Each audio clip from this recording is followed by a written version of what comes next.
नमस्कार, बहुत स्वागत है आप सभी का। आप देख रहे हैं टोटल न्यूज, आपके साथ मैं हूं पंकज रौतेला। देश में आम चुनाव, हरियाणा में विधानसभा चुनाव में भले ही थोड़ा वक्त हो, लेकिन तैयारियां अभी भी जोरों पर हैं। कोई भी दल कोई कोर कसर छोड़ना नहीं चाहता, लेकिन इससे इतर सभी की निगाहें 3 दिसंबर की तारीख पर भी टिकी हैं, क्योंकि इस दिन 5 राज्यों में हो रहे विधानसभा चुनाव के नतीजे आएंगे और सियासी दलों को यह पता चल जाएगा कि कौन कितने पानी में है। साथ ही यह भी कहा जा सकता है कि हो रहे विधानसभा चुनाव का असर देश और प्रदेश के चुनाव पर भी देखने को मिलेगा। तो यह कहा जा सकता है कि 3 दिसंबर के बाद हरियाणा में और सियासी गर्मी आएगी।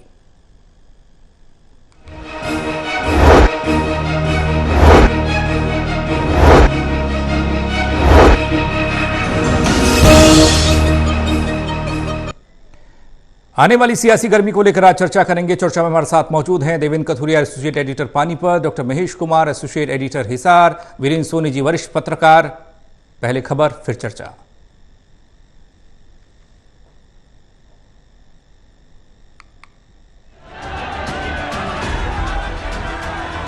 थोड़े दिन पहले मौसम गर्म था, वैसे ही प्रदेश की राजनीति भी गरमाई हुई थी, पर अब थोड़ी सुस्ती नजर आ रही है, क्योंकि उत्तर भारत की हिंदी पट्टी के 3 राज्यों राजस्थान, छत्तीसगढ़ और मध्य प्रदेश में विधानसभा चुनाव की गर्मी बढ़ गई है।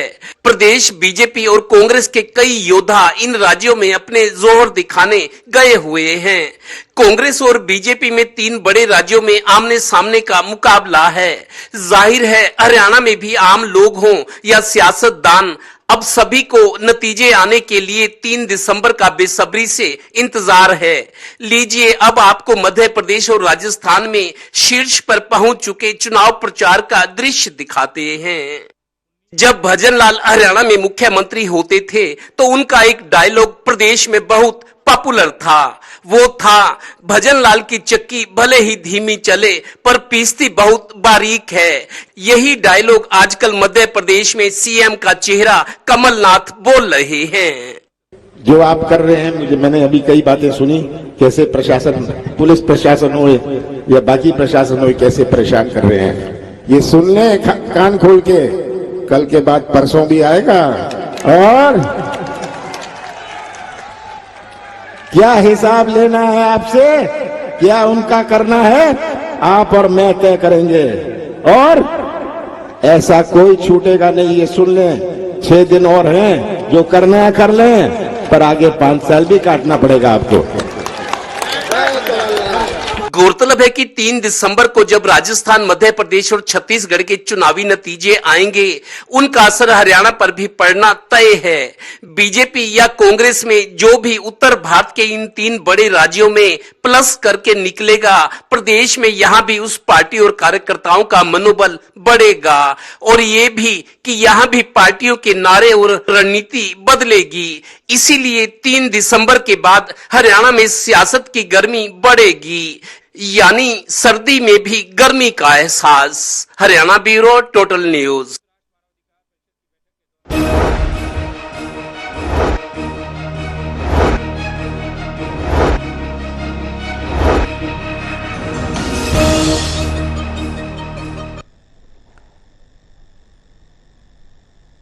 यह सच है कि हरियाणा बीजेपी और कांग्रेस के कई नेता इन राज्यों में चुनाव प्रचार के लिए पहुंचे हुए हैं, दमखम दिखा रहे हैं, लेकिन नतीजे जब आएंगे तो उसके बाद की रणनीति क्या होगी, किसके फेवर में नतीजे जाएंगे, किसका मनोबल हाई रहेगा, किसका लो, ये सब 3 तारीख तय कर देगी दिसंबर की। देवेंद्र, सबसे पहले आपके पास मैं आ रहा हूं। सेमीफाइनल का महत्व हम सब समझते हैं। सेमीफाइनल में हार मिली तो आप फाइनल में पहुंच सकते नहीं, अगर और इसके साथ साथ मनोबल भी आपका डाउन जाता है। उसके बाद होने वाले मैचेस में भी आपका प्रदर्शन दिखाई देता है, क्योंकि एक बड़े मुकाबले में आप सेमीफाइनल में बाहर हो जाते हैं। इन चुनावों को, खासकर इन 3 राज्य जो हिंदी भाषी राज्य हैं, इन चुनावों को हरियाणा के विधानसभा चुनाव और आगामी लोकसभा चुनाव के सेमीफाइनल के तौर पर देखा जा सकता है। अब और तब की स्थिति क्या होगी? बिल्कुल, देखिए सेमीफाइनल के तौर पर देखा जा सकता है, समझा जा सकता है, क्योंकि लोकसभा चुनाव में अब आप ये मानिए 6 महीने का वक्त है। चूंकि मई में चुनाव होते हैं, पिछले कई सालों से हम देख रहे हैं लोकसभा के चुनाव 5 साल बाद मई के महीने में होते हैं। और मई के महीने में जब लोकसभा चुनाव होगा, 40 दिन पहले आचार संहिता लग जाती है, तो मार्च में आचार संहिता लगेगी। और अब देखिए नवंबर आधा गुजर चुका है, तो कुल मिलाकर 5 से 6 महीने का वक्त बचा है और ये सेमीफाइनल हम इसलिए कह सकते हैं कि जो चुनाव परिणाम आएंगे 2014 और 19 में जब बीजेपी की सरकार केंद्र में बनी तो उत्तर भारत के राज्यों से बीजेपी को लोकसभा की बहुत सारी सीटें मिली। उत्तर प्रदेश, मध्य प्रदेश, गुजरात, हरियाणा, दिल्ली, हिमाचल, राजस्थान। तो अब उत्तर भारत के 3 बड़े राज्य हैं, राजस्थान, छत्तीसगढ़ और मध्य प्रदेश। चूंकि हरियाणा भी हिंदी भाषी क्षेत्र माना जाता है, राजधानी दिल्ली से सटा हुआ है, यहां के बहुत सारे बीजेपी कांग्रेस के नेता वहां गए हुए हैं।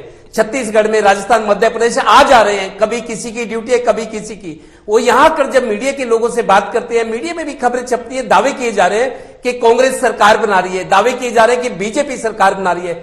जैसा हम मान के चल रहे हैं मौजूदा परिस्थितियों में हरियाणा में कांग्रेस बीजेपी का आमने सामने का मुकाबला है और वही स्थिति अब तीनों राज्यों में है। उत्तर भारत के हिंदी बेल्ट है, हिंदी पट्टी के क्षेत्र और हरियाणा भी हिंदी पट्टी का। तो जो स्थिति बनी हुई है, ये 3 बड़े राज्य है, राजस्थान, मध्य प्रदेश और छत्तीसगढ़।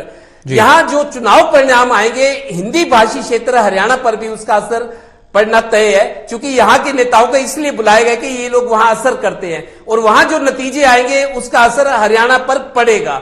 तो कुल मिला के जिस तरीके से आमने सामने की कांग्रेस बीजेपी की आपस आमने सामने की टक्कर है, वही स्थिति हम हरियाणा में भी देख रहे हैं। तो जो परिणाम आएंगे, तमाम हरियाणा के लोग, 2,70,00,000 की आबादी हरियाणा की है, ज्यादातर लोग जिनकी दिलचस्पी पॉलिटिक्स में होती है वो 3 दिसंबर का इंतजार करें और उससे बड़ा इंतजार सियासी पार्टियां करिए। बीजेपी और कांग्रेस के हिस्से में क्या आता है, कौन प्लस होके आता है इन 3 राज्यों से हरियाणा में। तो बीजेपी कांग्रेस के नारे भी हम बदले हुए देखेंगे, रणनीति भी बदले हुए देखेंगे और जो दूसरे दल हैं जो अब कमजोर हैं, इनेलो, जजपा, आम आदमी पार्टी, बसपा, वो लोग इन चुनावी नतीजों के बाद अपनी रणनीति बनाएंगे, सोचेंगे किससे गठबंधन करें। मैं वही बता रहा हूं, नारे भी बदलेंगे और रणनीति भी बदलेगी, बस 3 दिसंबर का इंतजार है। महेश, आपके पास हम आ रहे हैं। ये तीनों राज्य जिनका जिक्र देवेंद्र कर रहे हैं, यहां कांटे की टक्कर देखने को मिल रही है। दावा भले ही हर कोई अपनी जीत का कर रहा हो, लेकिन तय जनता को करना है और नतीजे 3 दिसंबर को आएंगे। हरियाणा की सियासत में आज के वक्त में और 3 तारीख के बाद नतीजों को देखकर क्या कुछ बदलाव देखने को मिल सकता है? हालांकि सब ने मजबूती के साथ कमर कसी हुई है, बहुत कुछ ऐसा होता नहीं दिख रहा है। अगर बहुत ज्यादा नतीजे इधर से उधर जाते हैं तो शायद बड़ा कोई बदलाव होगा रणनीति में।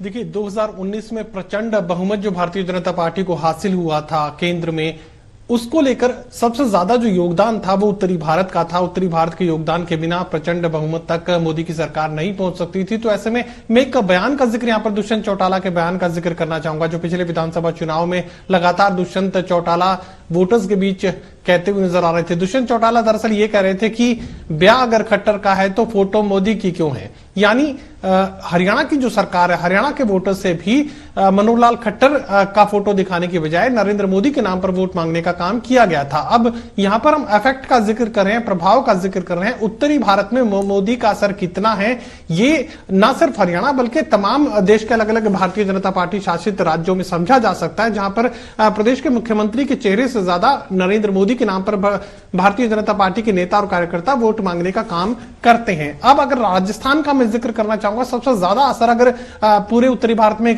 किसी राज्य के चुनाव परिणाम का अगर हरियाणा पर पड़ने वाला है तो राजस्थान से पड़ने वाला है।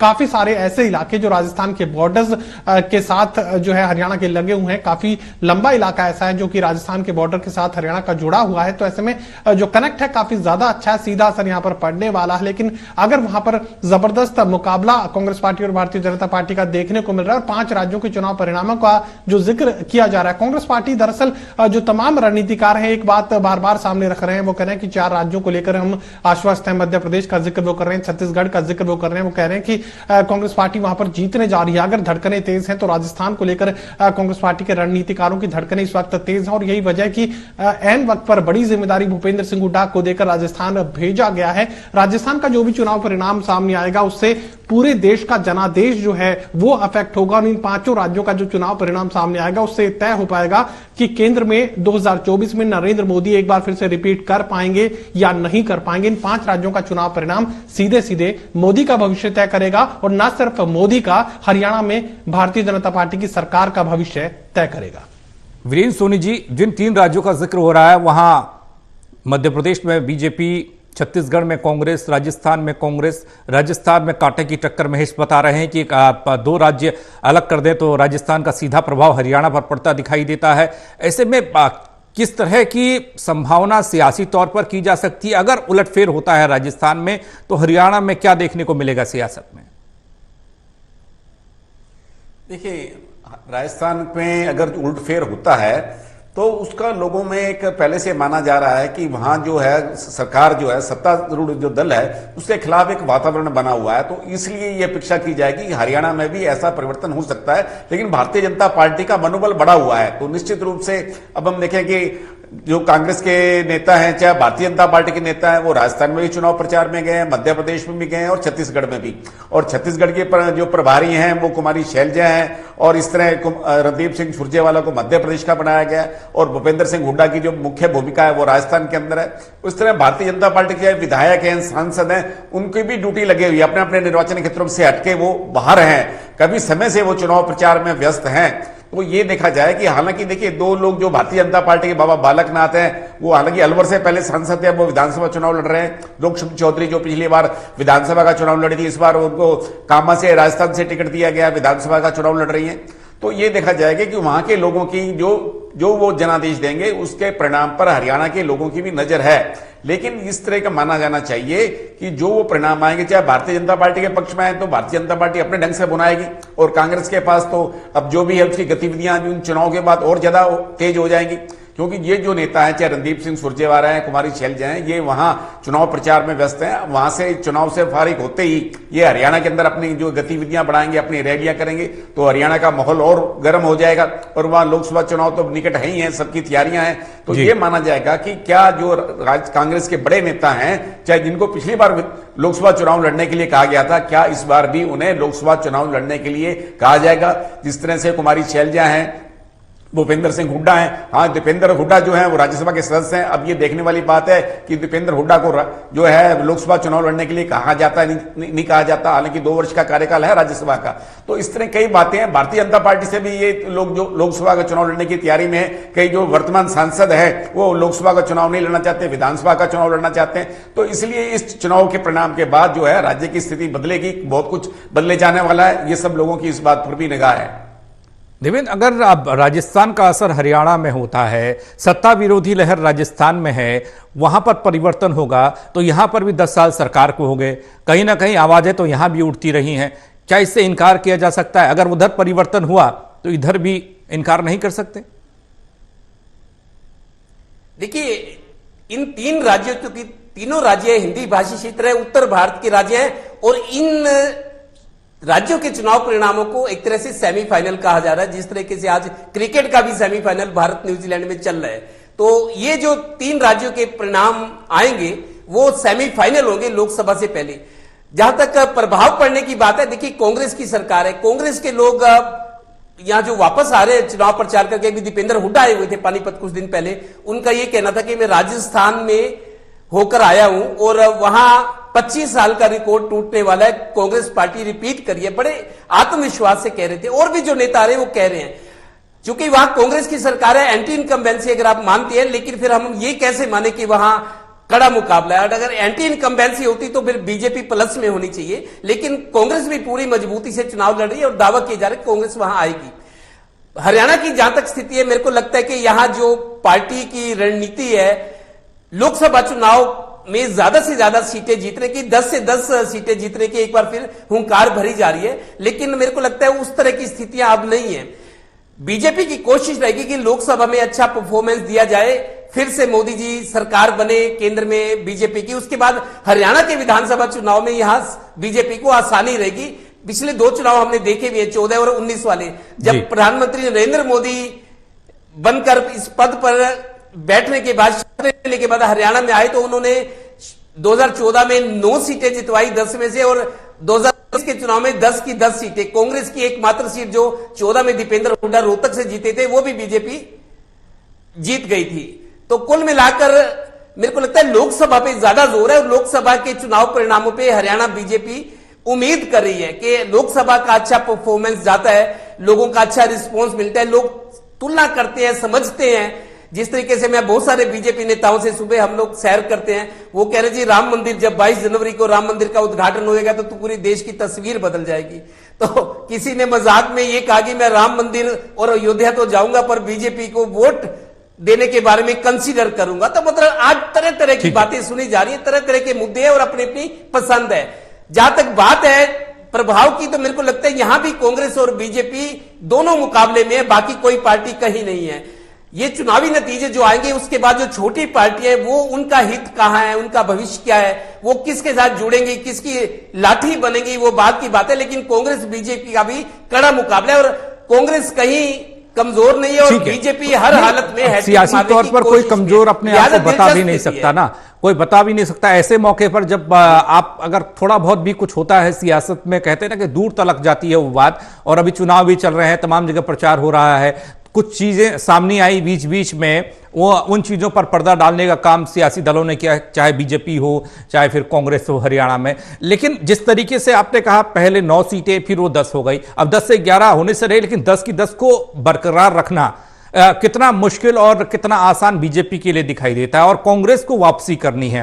कांग्रेस अगर ये बात कह रही है कि उनकी फील्ड में तैयारी अच्छी है, तो जाहिर सी बात है वो भी अपने आंकड़े सेट करके बैठी होगी। देखिए बिल्कुल, देखिए कांग्रेस को 10 साल हो गए सत्ता से बाहर हुए, उनके हौसले बुलंद इसलिए हैं कि कांग्रेस को रिस्पांस मिल रहा है। कांग्रेस देख रही है कि लोग परिवर्तन चाह रहे हैं, दावे भी कर रहे हैं, वो परिवर्तन चाह रहे हैं। और आपको बताऊं आजकल की राजनीति मैंने पिछले कई सालों से देखा है, अब राजनीति में कहीं ना कहीं 5-7% वो भी रंजिश या प्रतिशोध की भावना भी लोगों में है। मैंने पिछले 2019 के चुनाव में देखा, लोगों में यह था कि जीते कोई लेकिन इस आदमी को हमने हराना है। ये नई तरह की राजनीति भी शुरू हो गई है और 5-7% ऐसे लोग हैं, एक वो लोग जो बदलाव चाहते हैं, एक वो लोग जो एंटी इनकम्बेंसी को देखकर अपना फैसला करते हैं, और एक वो लोग कि इस आदमी को हमने हराना है, जीते भले ही कोई लेकिन इसको हराना है। तो अलग अलग सेगमेंट बन गए हैं, राजनीतिक परिस्थितियां बदली हुई हैं और जब मौका आएगा तो देखा जाएगा तब हवा किस तरीके से बह रही है। महेश आपके पास आ रहा है, अब लगातार जिक्र किया जाता है ग्राफ का। अब हरियाणा में अगर सियासी ग्राफ को देखा जाए, बीजेपी के जज्बे से देखें तो आंकड़े बताने के लिए काफ़ी हैं कि आप 14 में कहां पर थे, 19 में कहां पर थे, 2021 में निकाय चुनाव हुए वहां आप कहां पर थे, क्या प्रदर्शन रहा। कांग्रेस के लिए भी ये चुनाव बेहद अहम है। इन सबसे इतर एक जिक्र आपने किया था कि ये तस्वीर मोदी की लेकर घूमते हैं। अब तो कहने के लिए, काम दिखाने के लिए 10 साल का है आपके पास, आप बता सकते हैं। उसके बावजूद भी क्या चेहरा मोदी जी का ही होगा, प्रधानमंत्री का होगा?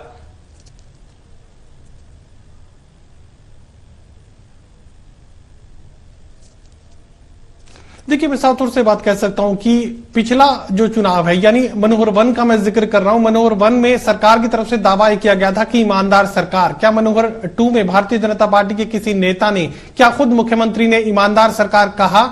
ये शब्द का इस्तेमाल किया गया, ये दावा क्या जनता के सामने रखा गया? मनोहर 2 में ईमानदार सरकार जैसी कोई बात नहीं कही गई। तो आगे मैं जिक्र करने की कोशिश ये कर रहा था कि दरअसल मनोहर लाल के चेहरे पर ना तो वोट मांगने का काम किया गया, ना मनोहर लाल के चेहरे पर वोट दिए गए। वोट दिए गए थे नरेंद्र मोदी के नाम पर, मोदी की सरकार। और यही वजह है कि दुष्यंत चौटाला चुनाव में लगातार ये बात कहते रहे कि ब्याह अगर खट्टर का है तो फोटो मोदी की क्यों है। मोदी की फोटो लगाकर ही चुनाव में उतरी थी भारतीय जनता पार्टी, मोदी के फोटो के साथ ही विधानसभा के वोट मांगने का काम किया गया था। अब जो जनादेश सामने आएगा, इन 5 राज्यों के जनादेश से जोड़कर मैं देख रहा हूं, अगर वो भारतीय जनता पार्टी के खिलाफ फैसला आता है इन हिंदी भाषी क्षेत्रों में, तो मानकर चलिए कि नरेंद्र मोदी का जो जादू 2019 में जनता के सर चढ़कर बोल रहा था, ऐसे ऐसे उम्मीदवार उतारे गए जो वोटर्स के बीच नहीं गए, जो आज तक भी लोकसभा क्षेत्र के तमाम अपने लोकसभा क्षेत्र के तमाम गांवों तक नहीं पहुंचे, वो भी 3-3 लाख वोटों से जीत दर्ज कर पाने में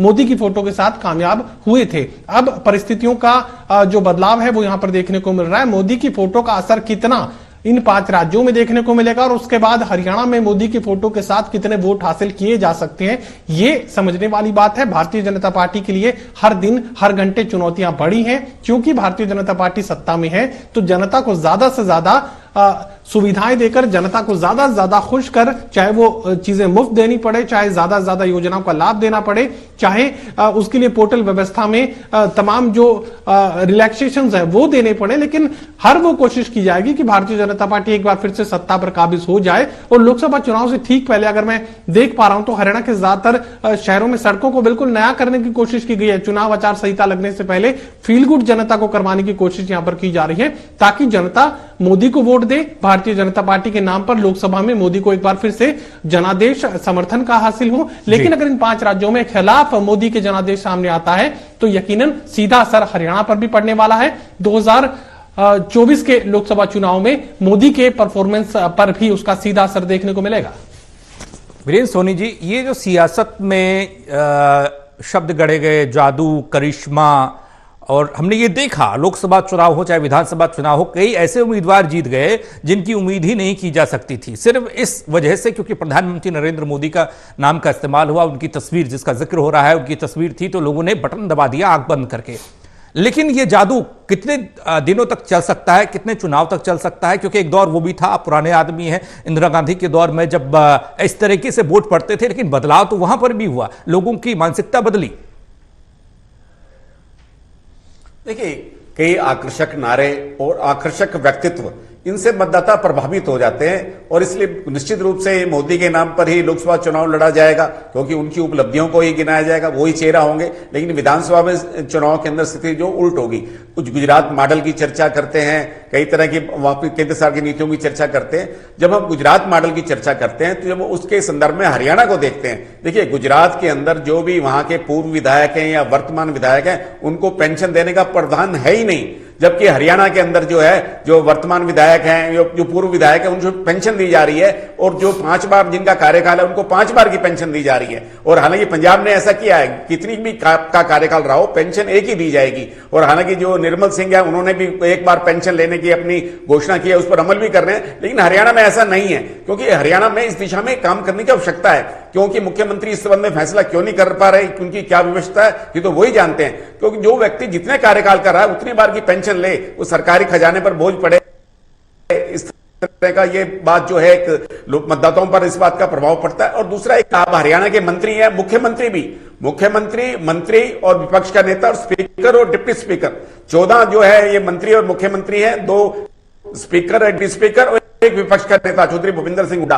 मतलब इन सब का जो भी इनकम टैक्स होता है वो सरकारी खजाना दिया जाता है। देखिए क्या कमाल की बात है, प्रधानमंत्री नरेंद्र मोदी जो इनकम टैक्स का भुगतान करते हैं वो अपने वेतन से करते हैं। लेकिन हरियाणा में उल्टा है, हरियाणा में जो है मंत्रियों का, मुख्यमंत्री का, विपक्ष के नेता का, स्पीकर का, डिप्टी स्पीकर का जो इनकम टैक्स है वो सरकार देती है, यानी मतदाताओं की जेब से जाता है। इस स्थिति को भी बदला जाना चाहिए। अगर हम गुजरात मॉडल की बात करते हैं तो हरियाणा में इस दिशा में काम करने की आवश्यकता है।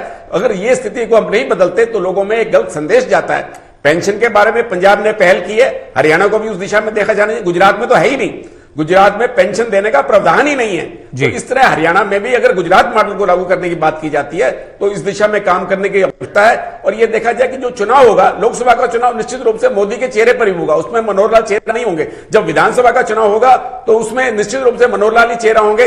लेकिन वहां जो सत्तारूढ़ दल है वो मोदी जी को आगे रखते हैं, उनको पता है कि मोदी जी वोटों को आकर्षित करते हैं। तो इसलिए और विपक्ष का वहां होना चाहिए कि वो सरकार की जो विफलताएं हैं वो उन पर मुद्दा बनाए। लेकिन यह होता है कई बार मुद्दों से भटक जाती है, इसलिए चुनाव का जो असली मुद्दा होता है वो पीछे रह जाता है। ये जो विधानसभा चुनाव मौजूदा वक्त में हो रहे हैं, इनमें कितना असर दिखाई दिया, करिश्मा कितना हुआ, जादू कितना चला, और उसके बाद तब जाकर शायद नेता और दल ये तय करेंगे कि कौन चेहरा आगे होगा, कौन प्रचार प्रसार में किसको आगे रखा जाएगा। बहुत शुक्रिया आपका हमारे साथ जुड़ने के लिए, चर्चा के लिए, क्योंकि सियासत है और चुनाव मौजूदा वक्त में चल रहे हैं। 5 राज्यों में है, लेकिन 3 राज्य महत्वपूर्ण इसलिए हरियाणा के लिहाज से, जहां पर जो नतीजे आएंगे उसका असर हरियाणा पर देखा जा सकता है। हिंदी भाषी राज्य है और उसके बाद क्या रणनीति रहती है, कितना करिश्मा देखने को कहां पर मिलता है, ये तो 3 दिसंबर की तारीख तय करेगी। तो इंतजार करते हैं।